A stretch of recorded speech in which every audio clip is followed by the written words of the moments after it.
সব সময় আল্লাহর কাছে এই দোয়াটা যেন আমরা করি, আল্লাহ কিয়ামতের দিন তুমি আমার হিসাব নিও না, আল্লাহ তুমি আমার বিচার বসিও না, আল্লাহ তুমি দয়া করে আমারে মাফ করে দিও।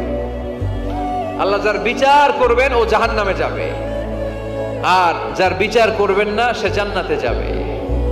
আল্লাহ যদি বিচার করে আর পাই টু পাই হিসাব নেয়, নামাজ পড়লি না কেন, রোজা রাখলি না কেন, মিথ্যা বললি কেন, খাদ্যে ভেজাল দিলি কেন, মাছে ফরমালিন দিলি কেন, যৌতুক খাইলি কেন, ঘুষ খাইলি কেন, উল্টাপাল্টা করলি কেন, জিনা করলি কেন, একটার পর একটা প্রশ্ন বানে যদি সেই ভয়ঙ্কর দিনে আল্লাহ আমাদেরকে জর্জরিত করে, আমাদের কোনো উত্তর আছে? সেদিন আমাদের বাঁচার কোনো উপায় আছে?